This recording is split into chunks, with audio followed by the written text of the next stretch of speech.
નમસ્કાર. રાજકોટ દવા બજારમાં નકલી દવાઓના વધતા ખતરા સામે રાજકોટ કેમિસ્ટ એસોસિએશને મહત્વપૂર્ણ નિર્ણય લીધો.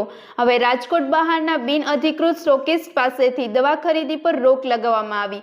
માત્ર અધિકૃત સ્ટોકિસ્ટ પાસેથી જ દવા લેવા પર ભાર મુકાયો. સાથે જ ડુપ્લિકેટ દવાઓ સામે જનજાગૃતિ કમિટીની રચના કરવામાં આવી. નિયમોનું ઉલ્લંઘન કરનાર સભ્યો સામે સંસ્થાકીય પગલાં લેવામાં આવશે. દર્દીઓની સુરક્ષા અને લોકહિતને ધ્યાનમાં રાખીને લેવામાં આવેલો આ નિર્ણય દવા બજાર માટે મહત્વપૂર્ણ ગણાઈ રહ્યો છે. વધુ સમાચાર માટે જોડાયેલા રહો આરપી ગુજરાત ન્યૂઝ રાજકોટ.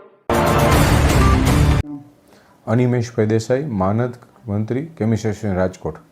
જે છે એક મેડિકલ સ્ટોરને લઈને અને દવાઓને લઈને એક તમારા દ્વારા એક પ્રેસ નોટ જાહેર કરવામાં આવી હતી, શું છે વિગતે? કેમિસ્ટ એસોસિએશન રાજકોટના 2 દિવસ પહેલાં કારોબારી અને ઝોનલ સબની મિટિંગ બોલાવવામાં આવી. એની અંદર એક નિર્ણય એવો કર્યો કે રાજકોટની દવા રાજકોટમાંથી જ ખરીદી કરવી. આ કારણ એટલું જ હતું આની અંદર કે ડુપ્લિકેટ દવા છેલ્લા 1 વર્ષમાં 3 વખત રાજકોટમાં પકડાણી, આજ સુધી પકડાણી નથી. ડિસ્કાઉન્ટની ખોટી હરીફાઈ, કારણ કે દવામાં માર્જિન 16% જ બાંધેલું છે ગવર્મેન્ટનું લાઈફ સેવિંગ ડ્રગ્સમાં. એની જગ્યાએ 15-16%, 20% પેશન્ટને સસ્તી દવા જોતી હોય તો પેશન્ટને સમજવાનું થાય છે કે સસ્તામાં સોનું ન મળે, ડુપ્લિકેટ દવા જ મળે.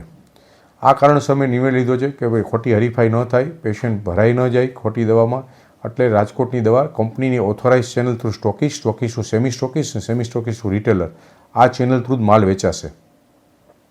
અને જે છે રાજકોટમાં અંદાજે કેટલા મેડિકલ સ્ટોર જોવા? રાજકોટમાં કુલ 1400 મેડિકલ સ્ટોર છે, 200 જથ્થાબંધ દવાના વેપારી છે અને 1200 છૂટક દવાના વેપારીઓ છે. કેમ આવો અત્યારે જ નિર્ણય લેવામાં આવ્યો? અગાઉ રાજકોટમાં કાંઈ પણ આવા દવાઓના જથ્થાઓ પકડાયા છે? રાજકોટમાં ભૂતકાળમાં આવો કોઈ કિસ્સો નથી થયો, એકાદ કિસ્સો કદાચ થયો હોય તો, પણ છેલ્લા 1 વર્ષમાં કિસ્સો થઈ ગયો છે. અને અત્યારે આખા દેશમાં ડુપ્લિકેટ દવા ખૂબ જ વેચાતી જાય છે, દિવસે દિવસેનું ચલણ વધતું જાય છે.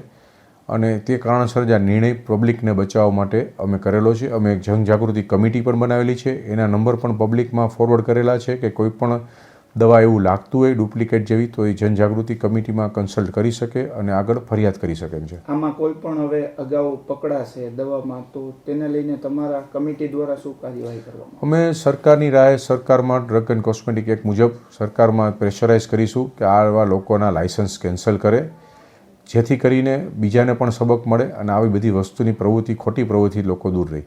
પણ તમારા માધ્યમથી મારે એક દર્દીઓને કહેવાનું છે કે દવામાં માર્જિન ઓછા છે, તમે માનો છો એટલા માર્જિન નથી.